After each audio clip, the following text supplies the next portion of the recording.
Penguin Random House Audio presents The Mirage Factory, Illusion, Imagination, and the Invention of Los Angeles by Gary Krist. Read for you by Rob Shapiro. Author's Note: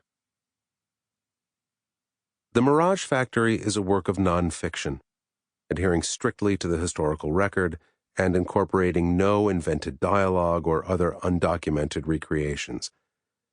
Unless otherwise attributed, anything is either actual dialogue, as reported by a witness or in a newspaper, or else a citation from a memoir, book, letter, police report, court transcript, or other document.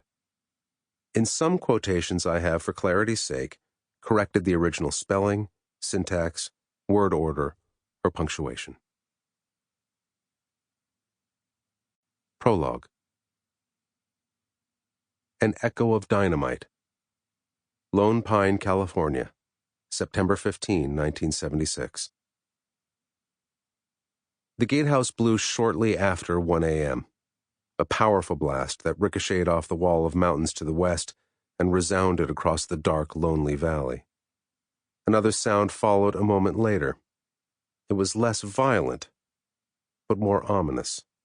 The low, rolling, slowly deepening roar of rushing water. Someone had bombed the Los Angeles aqueduct. A case of stolen dynamite, fitted out with a blasting cap and a makeshift fuse, had exploded under the Alabama Gatehouse, located about 210 miles north of the city, near the remote town of Lone Pine in the Owens Valley. One of the building's 5 spill gates, thick metal doors designed to release excess water from the aqueduct after heavy storms, had been ripped apart, allowing 200 cubic feet of water per second to pour uselessly down a spillway and out across the parched valley floor.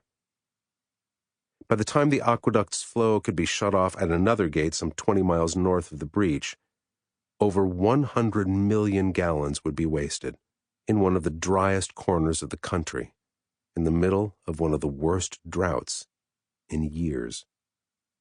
By the time Detective Jim Bilyeu of the Inyo County Sheriff's Department arrived on the scene, a small crowd of Lone Pine residents had gathered near the still-smoking gatehouse. Some were actually applauding the destruction, pounding each other on the back in celebration.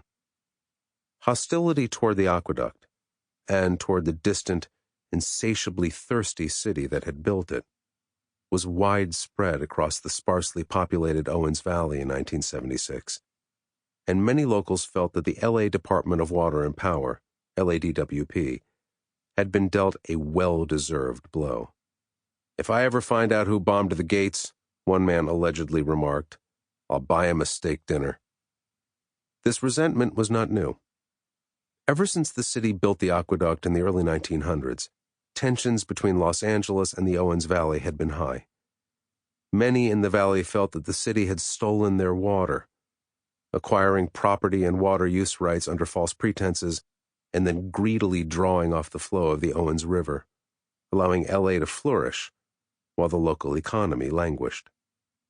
This valley, despite being a land of little rain, as a local writer had famously called it, was at one time an aspiring agricultural region. In the decades around the turn of the century, plentiful water from the Owens River, which gathered the runoff of 40 mountain streams in the nearby High Sierra Nevada and channeled it through the otherwise arid region, had sustained livestock and irrigated fields all up and down the 100-mile-long valley. At its southern end, the river had even broadened out into a large, shallow lake, where local residents could go boating and migrating waterfowl could cavort among the swaying reeds. Then, in 1913, the aqueduct had come, and most of that water had been taken away to nurture the growth of far-off Los Angeles. The people of the Owens Valley had rebelled. Several times during the drought-stricken 1920s, they had responded with dynamite, bombing the aqueduct at various points along its 233-mile path. Relations between city and valley remained poisonous for years. Eventually, though, the parties came to a compromise, declaring an uneasy truce, and the bombings stopped. Now, decades later, The LADWP was trying to wring yet more water from the valley. To meet the city's needs during this latest drought, they had begun intensive pumping of the valley's groundwater basin, threatening to destroy what was left of the region's vegetation and turning the lower Owens River into nothing more than a dry ditch, winding down the valley to a barren alkaline plain that had once been a lake.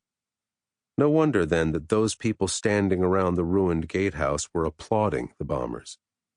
As one valley resident later admitted, "We'd all thought about doing something like that, but they actually hauled off and did it, so we clinked beer bottles in their honor." Not that this latter-day echo of the 1920s bombing campaign caused Los Angeles much harm. A series of reservoirs much closer to the city held enough water in reserve to ensure that Angelenos suffered no shortages or interruptions in their service.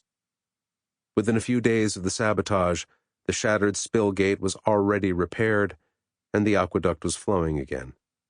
County and federal authorities lost no time in ferreting out the perpetrators, two young locals who, after a few beers, had decided that they were fed up with the city's water grabbing and decided to do something about it. For the bombing of the Alabama Gatehouse, they were eventually indicted, tried, and sentenced to minor jail terms. After doing their time, they were allowed to fade into obscurity. It was a pattern that had developed over many years. Los Angeles siphoning off resources, industry, and population from elsewhere to satisfy its insatiable desire for growth. The city's leaders had turned this process into something of an art form, getting what was needed to prosper by whatever means necessary. Water was only one of the city's requirements, and the stagnation of the Owens Valley only one of the consequences of this voracity. The Owens Valley, meanwhile, just grew drier, and, as it had for decades, the great megalopolis to the south just grew bigger and thirstier. Implausible city. It struck me as an odd thing that here, alone of all the cities in America, there was no plausible answer to the question, why did a town spring up here, and why has it grown so big? Morris Markey, journalist and California historian. Los Angeles, California, 1900 to 1930. It was no sensible place to build a great city.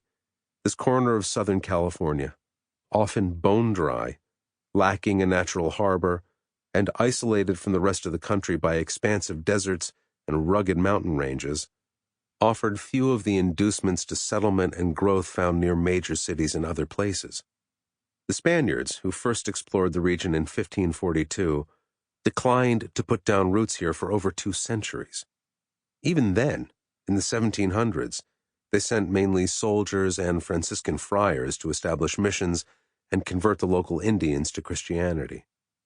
When the Mexicans took over in 1821, they settled the area a little more heavily, but still regarded it as a province, a hinterland, a backwater without the water. Only after the Mexican War of 1846-48, when Southern California became American, did anyone really start to postulate a grand metropolis in this desert, centered on a narrow, unreliable waterway known optimistically as the Los Angeles River. Only Americans, it seems, could dream of something so unlikely, so contrary to simple common sense. Of necessity, the place would have to be forced, like an amaryllis out of season. A certain amount of contrivance or even trickery would be required to bring resources, population, and industry to a place that lacked them all. But eventually, the implausible became actual. By the end of the 1920s, the world city of Los Angeles, California, was a reality. An urban giant grown up in a place where no city should rightly be. This audiobook is the story of that extraordinary transformation. It begins in 1900, when Los Angeles was still a largely agricultural town of some 100,000 residents.